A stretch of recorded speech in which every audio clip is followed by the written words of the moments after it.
ஓம் Sairam. Hi friends, இன்னைக்கு நம்ம பார்க்க போறது ஒரு ஸ்வீட் டிஷ் தான். ரொம்பவே டேஸ்டியான டிஷ்ஷு. எங்க வீட்ல எல்லாருக்கும் இது ரொம்ப பிடிக்கும் அண்ட் ஈஸி கூட. ஸோ நம்ம வந்து பார்க்க போறது ரவா ஸ்வீட் பணியாரம்.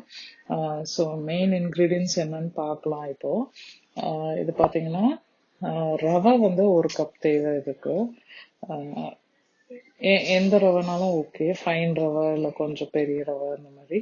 அதுக்கப்புறம் 2 டேபிள் ஸ்பூன்ஸ் கோதுமை மாவு வேணும். அதுக்கப்புறம் வந்து 1/2 கப் வந்து வெல்லம், தூள் வெல்லம், நாட்டு சக்கரை அந்த மாதிரி. இந்த பனானா எடுத்திருக்கேன். இது வந்து ரைப்டு பனானா வீட்டில் இருக்கும்போது இதை ட்ரை பண்ணா ரொம்ப நல்லா இருக்கும். அப்புறம் 2-3 பீஸ் ஏலக்காய் எடுத்திருக்கேன். அப்புறம் தேங்காய் சின்ன சின்னதாக சாப் பண்ணது இருக்கு. அப்புறம் கொஞ்சம் பேக்கிங் சோடா அண்ட் கொஞ்சம் சால்ட், ஒரு பிஞ்ச் சால்ட் தேவை.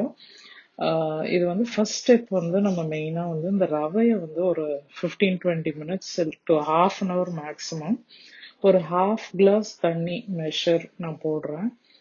ரவைக்கு ஏற்ற மாதிரி பார்த்துக்கோங்க. இது சோக் ஆகட்டும். ஆன பிறக்கும் தான் நம்ம ப்ராசஸ் ஸ்டார்ட் பண்ணோம். அதுக்கப்புறம் ஒரே ஒரு ஸ்டெப் தான். ஸோ அந்த மாதிரி பண்ணிக்கலாம். நல்லா மிக்ஸ் பண்ணிட்டு ஒரு ½ hour வச்சிருங்க.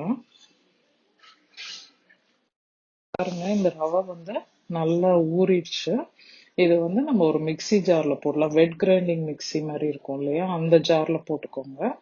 அது கூடவே நம்ம ஆட் பண்ணிக்க போறது இந்த ஏலக்காய். அதுக்கப்புறம் நம்ம ஆட் பண்ண போறது இந்த பனானா. இது வந்து ரெட் பனானா, பட் நீங்க எந்த பனானா வேணா போட்டுக்கலாம். ரொம்ப இந்த பனானா ஆட் பண்றதுனால சாஃப்டாவும் இருக்கும், ரொம்ப டேஸ்டாவும் இருக்கும். சர்க்கரையும் நிறைய பிடிக்காது, ஸ்வீட்னஸ் நான் சொல்றது. ஸோ அது கட் பண்ணி போட்டுக்கிட்டேன். அதுக்கப்புறம் இது வந்து நான் எடுத்திருக்கிறது வந்து நாட்டு சர்க்கரை எடுத்திருக்கேன், 1/2 கப்பு.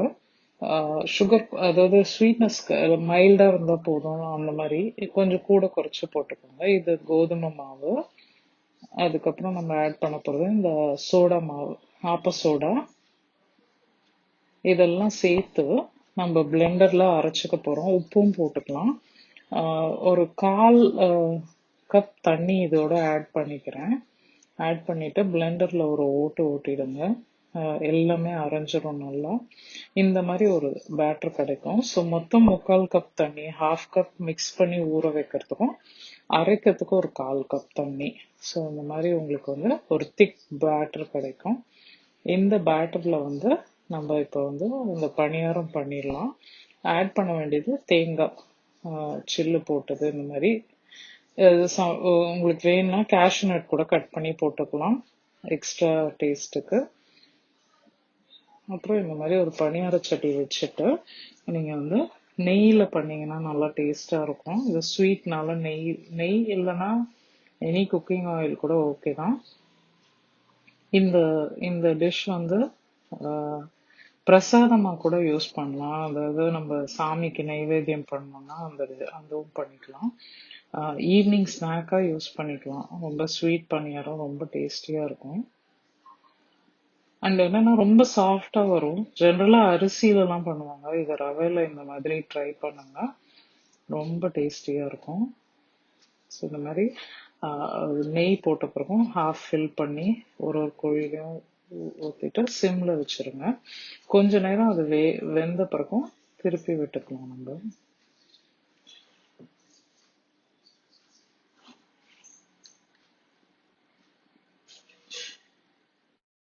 இது வந்து ஆயிடுச்சு. இந்த மாதிரி திருப்பி போட்டுடலாம்.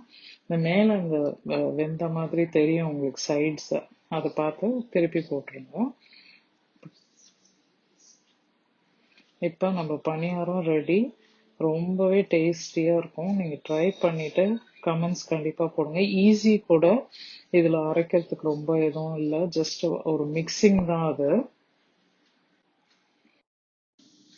இது பாருங்க, இந்த பணியாரம் இப்போ ரெடி ஆயிடுச்சு. சர்வ் பண்ணிக்கலாம். சூடாக சாப்பிடுங்க, என்ஜாய் பண்ணுங்க, ஹெல்த்தியா சாப்பிடுங்க.